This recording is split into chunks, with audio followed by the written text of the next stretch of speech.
kat ayat thumma hudutsul jawahiri yanbani ala usulin arba'ah. Okey, kita ada beberapa masalah. Masalah yang pertama. Okey, ibarat ni ada satu masalah dulu kita akan keluarkan, iaitu masalah dalalatu al-alam ala as-sani'. Itu bagaimana alam ni menjadi dalil kepada Tuhan dia. Okey, menjadi dalil kepada Tuhan dia, dan kita sebut dah dia menjadi dalil kepada Tuhan dia daripada sudut apa? Min jihati hudusihi. Okey, min jihati hudusihi. Daripada aspek dia ni mempunyai permulaan. Iaitu baharu. Baik.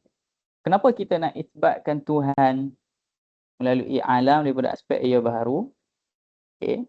Penota kat sini. Okey. Macam kita sebut, setiap perkara ataupun setiap perkara yang kita nak buktikan dengan dalil, kita akan mula pertama sekali dengan matlub. Al-matlub. Matlub ni adalah premis yang kita nak buktikan. Okay, qadiyah aradna ataupun talabna thubutaha atau nafiha. Satu qadiyah yang kita nak menuntut thubutaha atau intifa'aha. Okay, satu qadiyah yang kita nak tuntut dia tu sabit ataupun tidak sabit, iaitu ternafi. Jadi dalam hal ni yang kita buat dalam bentuk persoalan ialah halil alam lahu sani'. Adakah alam ni mempunyai penciptanya? Okey. Jadi kita start daripada al-alam ni. Okay, apa ciri yang kita boleh dapat daripada alam ni? Kalau ikut cara ulama kalam, kita nak start dengan dia ni baharu. Okey. Al-alam hadithun. Maksud hadith, yakni mawjud ba'da an kana ma'duman. Mawjud setelah mana dia tidak wujud. Okey. Kemudian yang kedua, wa kullu hadithin falahu muhdith. Setiap yang baharu, setiap yang mempunyai permulaan, mempunyai pencipta ataupun mempunyai pihak yang memulakan kewujudannya. Okay, sebab kita pegang dia tidak, orang kata apa? Sebab kita pegang sesuatu perkara yang baru jadi, dia tidak mungkin berlaku tanpa sebab. Okay, kita panggil dia istihalatu tarjih. Okay, bila murajjih. Mustahil sesuatu itu untuk wujud tanpa yang mewujudkan dia. Mustahil satu benda tu dia jadi berat tanpa ada yang memberatkannya. Pada satu A, tiba-tiba jadi B, mesti ada pihak yang menyebabkan dia wujud tu. Jadi sampailah kali natijah dia. Awal hasil, sampailah dekat natijah dia. Iaitu al-alam lahu muhdith ataupun qani'. Jadi atas tadi dia jadi matlub, bawah ni kita panggil dia jadi natijah. Atas tadi jadi matlub, bawah ni jadi natijah. Okey.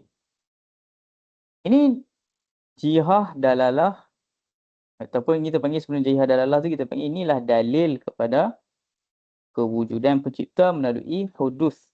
Melalui hudusnya alam ini. Okey. Itu poin yang pertama. Itu masalah yang pertama. Masalah yang kedua dalam ibarat ni, masalah yang kedua dalam ibarat ni ialah tentang masalah usul arba'ah. Al-usul al-arba'ah. Okey. Li dalilil hudus. 4 usul ataupun 4 prinsip yang mendasari dalil hudus. Apa yang dimaksudkan dengan usul? Okay, al-aslu ni konsepnya, maksud al-aslu kat sini ataupun usul kat sini ialah ma buniya alaihi ghairuhu. Ataupun man bana alaihi ghairuhu. Sesuatu yang terbina di atasnya. Dengan arti kata, kalaulah 4 prinsip ini tidak dibuktikan, maka kita tidak boleh menegakkan dalil hudus tersebut. Jadi antara perbezaan dalam kitab kalam Imam Haramain dan juga kitab kalam Imam Sanusi dan setelahnya. Di mana kalau dalam Imam Sanusi rahimahullah, beliau memperincikan usul arba'ah ni, okay, dia jadi al-matali' sab'ah. Dia jadi al-matali' sab'ah. Maksudnya ada 7 prinsip yang lebih rinci lagi. Okay, sehingga Imam Sanusi menyebutkan, meriwayatkan sebagian ulama menyebutkan siapa yang menguasai 7 prinsip ni, dia macam boleh terlepas daripada api neraka. Dengan arti kata akidah dia sahih lah. Dan insyaAllah orang yang tak percaya alam ni qadim, percaya alam ini hadis, baharu, dia ciptaan Tuhan, dia ada iman yang sahih. Itu maksud Imam Sanusi dan juga ulama yang menyebutkan maqalah tersebut. Itu maksud al-usul al-arba'ah. Iaitu 4 premis, 4 mukadimah yang menjadi dasar kepada dalil hudus. Jadi kenapa 4 ni jadi dasar dia? Jadi furuk daripada masalah yang kedua kita kena bincang selain daripada maksud mabuni alaihi ghairu, maksud usul tu ialah tentang wajhu alin bina. Wajhu alin bina'i alaiha. Wajhu alin bina'i alaiha. Iaitu aspek manakah ataupun kenapa secara mudahnya dalil hudus terbina daripada 4 usul ni. Okay, kenapa dalil hudus terbina daripada 4 usul ni? Okay. Untuk faham ni kita tengok balik dekat tadi. Kat nota ni kan. Baik.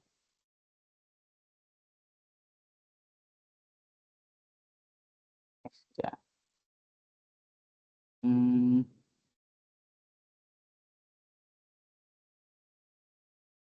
Okay. Pertamanya, untuk kita sampai kepada al-alam hadis. Okay, point dia yang kita nak sembang kat sini ialah al-alam hadis. Dan al-alam hadis. Jadi al-alam ni, dia sama ada iaitu jauhar dan dia juga arad. Jadi bila kita sebutkan al-alam hadithun, alam ini hadis, mempunyai apa ni? Hadis, maksudnya lahu hidayah fil wujud. Dan kita mengaji, okay, dalam mantik bahawa alam ni dia punya maudhu'. Mahkum alaih, yang ni dia punya mahmul. Dan kita juga mengaji bahawa dalam maudhu' yang dihukumkan ialah afrad. Dia hukumkan ialah afrad. Jadi alam ni dia punya afrad dia punya juz'iyat dia ialah juz'iyat bagi jauhar dan juga arad ni. Iaitu arad dan jauhar yang kita nampak di alam realiti ni. Bukan mafhum alam tu. Mafhum alam, okay, bukanlah yang menjadi tumpuan dalam masalah. Masalah ni nak ditumpu kepada juz'iyat, afrad. Iaitu entiti alam yang ada di depan mata kita ni sekarang ni. Yang wujud sekarang. Satu kan. Okay. Jadi soalan dia ialah dekat afrad bagi jauhar dan juga afrad bagi arad. Kadang-kadang di mahmul yang dihukumkan ataupun yang dijadikan hukum ialah mafhum dia. Mafhum hadis tu. Iaitu al-bidayah fil wujud. Itu dia punya mafhum yang kita nak letak hukum dekat afrad bagi jauhar dan juga arad. Maka dalam arti kata, bila kita kata al-alam hadis, maksudnya ialah yang kita nak letak hukum, tiap satu dalam kalangan alam, sama ada jauhar dan arad yang kita nampak ataupun kita tak nampak, dia mempunyai sifat yang nama dia al-bidayah fil wujud. Al-bidayah fil wujud. Mempunyai permulaan pada kewujudan dia. Cuma kat sini ada satu soalan. Macam mana kita tahu jauhar kita ni, jisim kita ni ada permulaan? Kaifa na'rif hudusahu. Sebab tak semua jisim yang kita nampak dia ada permulaan kan. Maksudnya kita tak nampak permulaan dia tu. Misalnya siapa dia yang nampak permulaan diri dia? Dia hanya tahu dia wujud 2001 kan. Sebab orang bagi tahu misalnya sijil lahir dia. Ya kalau benda yang tak ada sijil lahir ni misalnya. Kalau contoh macam pokok, tanah, api, air. Macam mana kita nak tahu dia tu ada permulaan? Okey. Macam mana kita nak tahu dia ada permulaan tanpa kita nampak musyahadahkan mata? Itu satu soalan yang dibincangkan.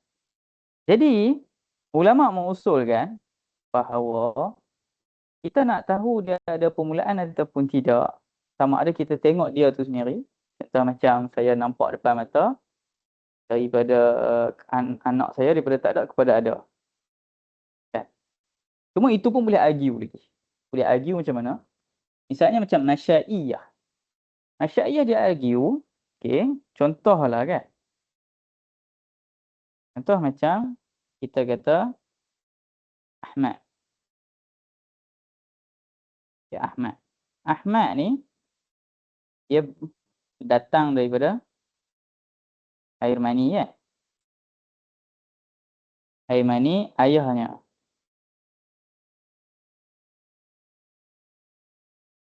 Dan kita katakan Ahmad ni lahir misalnya 2001.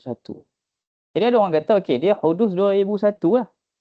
Okey, falasifah boleh argue lagi kat sini. Falasifah cakap yang ada 2001 tu ialah jasad dia yang lengkap sebagai seorang bayi. Tapi sebelum 2000 tu dia dalam bentuk air mani. Misalnya kita boleh cakap lah. Dia dalam bentuk air mani. Jadi dia dah ada ke? Dia dah ada. Dan air mani ayahnya ni, air mani ayah dia ni datang daripada juzuk ayahnya tu lah. Sebab ayahnya yang memproduksi kan takungan air mani dalam testis tu ya. Yang kita mengaji lah dalam biologi tu. Dan juzuk ayahnya ni datang daripada air mani datuknya, iaitu ayah kepada ayahnya. Dan kita boleh ulang benda yang sama, air mani datuknya datang daripada juzuk datuk dia. Dan andaikan kata falasifah benda ni tak berakhir. Benda ni tak berakhir. Sebab di sisi ahli falsafah, bahawa setiap usul alam ni, setiap usul yang ini kita punya juzuk komponen alam ni, alam bumi ni, dia akan berakhir kepada salah satu daripada 4 usul yang digelarkan sebagai Al-Akwan. Al-Akwan pula, minta maaf. Digelarkan sebagai Al-Anasir Al-Arba'ah. Al-Anasir Al-Arba'ah. Ada 4 unsur asasi yang membentuk semua juzuk alam di bawah bumi ni, alam di bawah langit, panggil alamul kaun wal fasad. Iaitu air, api, angin, tanah. Dan daripada 4 ni lah jadi semua komponen ataupun hayola yang kita mengaji kelas minggu lepas tu kan kita sebut ashab hayola kan. Ni lah maksudnya. Hayola asasiyah. Bagi apa? Bagi mawujud di bumi. Mawujud di bumi ni digelarkan sebagai alam al-kaun wal fasad. Ini istilah masyaiyah lah, istilah di falsafah. Dan semuanya ni 4 komponen asasi ni semuanya sifatnya qadim. La awwala lahu. Semuanya qadim, tidak ada awal. Jadi yang berubah-ubah apa dia? Okey. Yang berubah-ubah ialah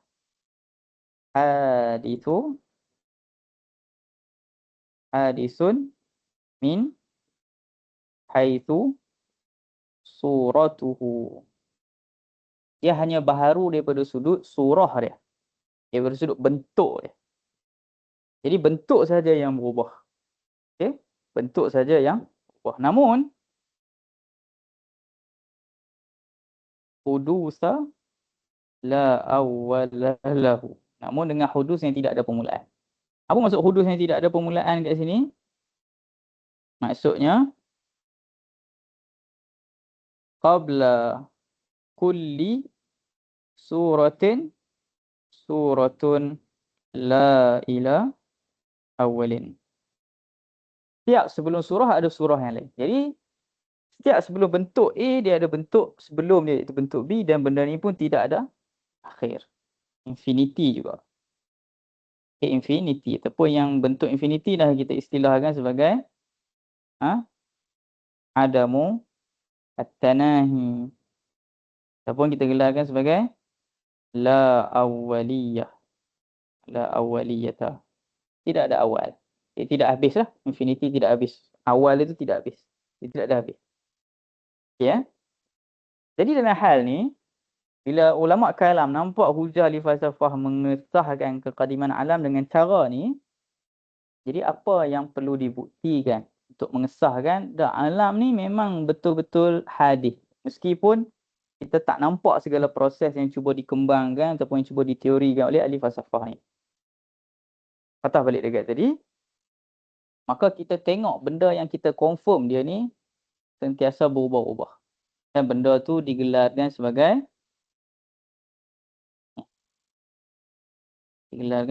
arad.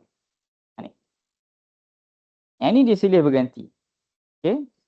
Kita ambil dulu pembincangan yang mazhab mutaqaddimi ni, iaitu konsep arad ni dia la yabqa zamanain. Dia tidak kekal dua masa, dengan arti kata dia ni yata'aqab. Dia silih berganti. Satu demi satu. Dan dia ada dalil dia kenapa dia tak kekal dua masa, dan dalil dia insya-Allah kita sentuh bila kita mengaji akidah nizamiyah. Sebab dalil dia rumit sikit. Yang siapa yang ikut kelas akidah kubra tu dia maklumlah dalil bahawa arad ni la yabqa zamanain ni ada dalil apa. Okey.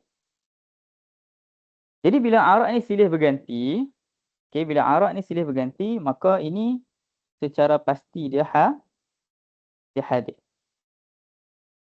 Secara pasti dia hadis.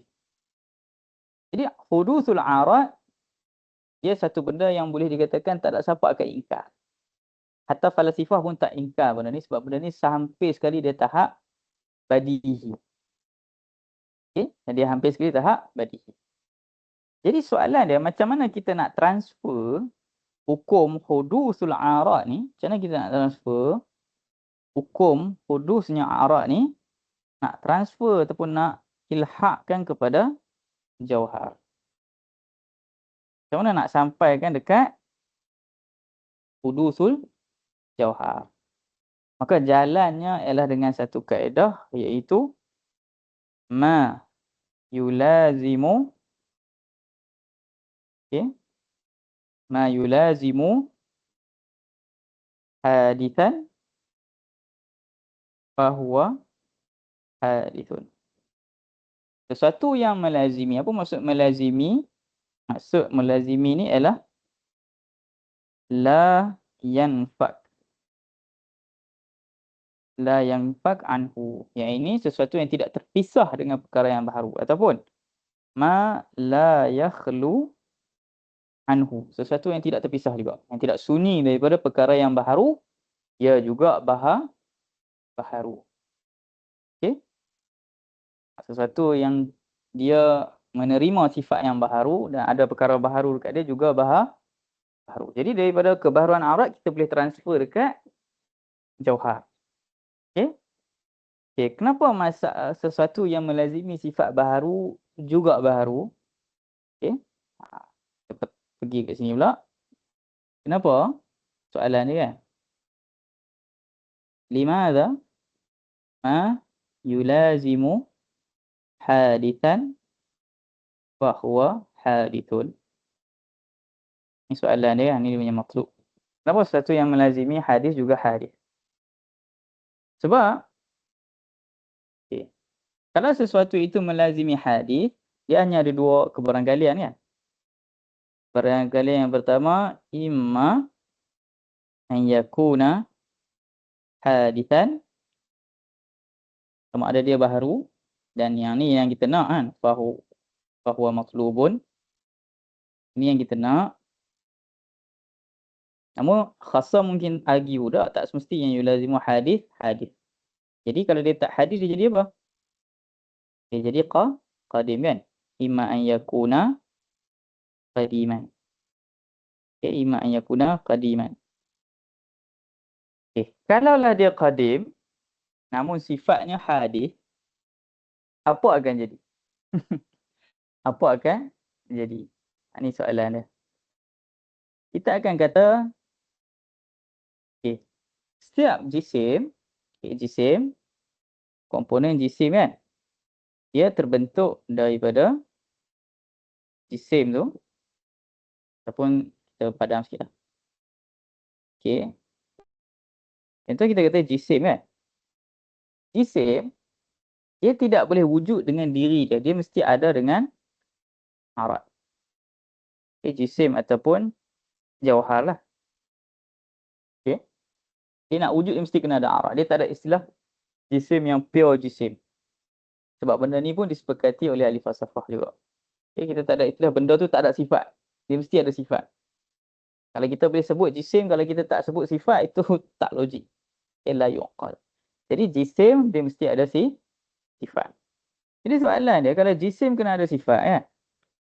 Jadi bila dia kena jisim kena ada sifat, jisim kena ada arat. Okay. Dia mesti apa? Ada apa? Hukum pertama dia mesti ada ma'iyah. Ataupun kita panggil mulazamah. Dia mesti ada kebersamaan dan juga dia tidak terpisah. Betul tak?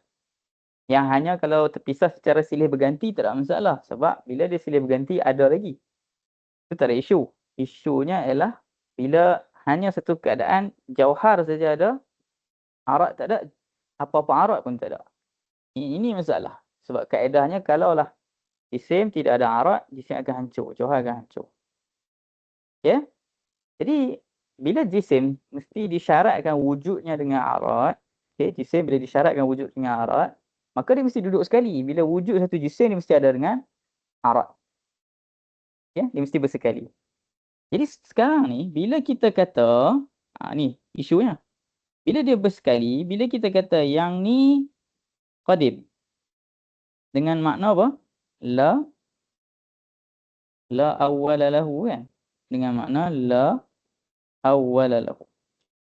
Yang arat ni pula kita kata dia hadis. Dengan makna lahu awwal.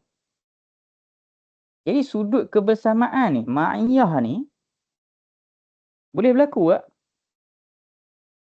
Satu ada awal, satu tak ada awal. Kalau satu tak ada awal, satu ada awal. Maksudnya yang tak ada awal tu ada dulu. Yang tak ada awal, yang ada awal ada kemudian lah kan sebab dia ada awal. Jadi dia akan jadi yang pertama ni wajibul wujud. Yang kedua ni jaizul wujud. Dan konsep wajibul wujud dia dawam wujud dia. Yang ni jaizul wujud, konsep wujud dia mungkin. Dengan arti kata dia ni menerima hudus. Dia boleh baharu. Dengan arti kata ada permulaan lah. Betul lah. Jadi macam mana nak ada satu keadaan di mana sesuatu itu qadim dan tidak terpisah dengan arat tapi arat tu baharu. Satu senario sahaja yang kita boleh iftirat, yang kita boleh cuba bayangkan, iaitu kullu hadithin qablahu hadithun. Ya, kullu hadithin qablahu hadithun la ila awal. Supaya boleh apa? Tally dengan yang ni la awal lahu ni. Iaitu ya betul, saya terima jisim ni dia baharu. Jisim ni qadim, sifat dia baharu, tapi untuk dia sentiasa bersama untuk mulazamah ni yatahaqqaq, saya kena buat macam ni. Iaitu setiap arat saya yang baharu tu sebelum dia ada arat. Dan setiap arat yang baharu tu sebelum dia ada arat, dan keberlakuan arat sebelum arat ni la ila awal. Maka dia tally dengan Ataupun dia serasi, dia bertepatan dengan skema isim ni qadim tapi sifat dia baharu. Barulah dia ada kata apa? Persamaan pada status wujud dia. Status ontologi. Bahasa mudah ontologi lah. Bahasa mudah dia status wujud dia. Dua-dua la ila awal. Dua-dua tak ada awal. Dengan arti kata, satu qadim, satu lagi hadis tapi la ila awal. Yang ini dengan arti kata, ya ta'aqab. Silih berganti sifat dia. Dan benda ni tidak ada permulaan sejak azali. Dan yang ni yang nama dia apa? Yang ni yang nama dia, ilah dia, hawadith la awwala laha. Okay. Jadi, apa poin yang kita boleh dapat guys ni untuk sampai kepada alam ni baharu? Okay. Nak sampai ke alam ni baharu, pertamanya ialah kita tengok kat sini. Pertama sekali kita tengok, kita kena isbat wujudul arad. Kita mula isbat dulu, arad ni wujud. Kalau arad ni tak wujud, kita tak boleh sampai dekat masalah ni. Kita tak boleh sampai dia tu baharu untuk kita ilhaqkan. Sifat baharu dia kena dekat jisim ataupun jauhar. Okay. Ada ke kelompok dalam Islam, dalam tradisi dunia yang nafi arad ni? Ada. Cara dia sebahagian daripada Mu'tazilah. Okay. Dan ini terpencil lah sehingga sebagian ulama kata ni kharij an tauril uqala. Keluar daripada pemilihan orang yang ada akal. Okay. Yang kedua dah isbat dia baharu, kena isbat dia apa? Kena isbat hudusuhu. Kena isbat dia ni, isbat hudusihi. Kena isbat dia ni baharu. Okay. Kena isbat dia ni baharu. Kalau dia qadim macam mana nak ilhaq hudusnya dia dekat jisim kan? Dan yang ketiga, kena apa? Kena buktikan bahawa ada mulazamah. Ada mulazamah di antara al-jawhar wal arad. Untuk kita buktikan, untuk kita sampai dekat apa? Yang keempat tu iaitu ma yulazimu hadith hadithan, untuk kita sampai dekat ma yulazimu hadith hadithu. Namun kita ada satu isu. Untuk membuktikan ma yulazimu hadith fahuwa hadith ni, kita kata apa? Kalaulah dia qadim, dia akan membawa kepada apa? Hawadith la awwala laha. Jadi apa yang kita kena buat? Kita kena ibtal ataupun isbat istihalatahu, istihalatihi. Kita kena mengisbatkan kemustahilan hawadith la awwala laha. Sebab itulah prinsip yang keempat ialah apa? Isbat istihalah dah. Okay, istihalah al-hawadith la awwala laha. Walhasil, inilah falsafah kenapa ataupun wajhu al-inbina'i alaiha. Yani wajhu inbina'i dalilil huduthi ala hadhihi al-usulil arba'ah. Inilah wajah ataupun kenapa kita katakan dalil hudus terbina daripada 4 usul ni. Yang pertama, isbat arad. Yang kedua, isbat hudus arad. Yang ketiga, isbat bahawa arad tidak terpisah dengan jauhar. Usul yang keempat ialah mengisbatkan kemustahilan hawadith la awwal. Sebab apa? Sebab poin last sekali kita nak ilhaqkan hudusnya arad dekat jisim untuk kita yakin bahawa alam ni sama ada jauhar ataupun arad, kedua-duanya hadir. Okay, jelas? Bagi yang pernah mengaji kitab kalam sebelum ni, insya-Allah dia nampak sikit. Makin nampak, saya rasa nampak banyak. Ni falsafah dia. Semua orang yang baru first time dia mungkin akan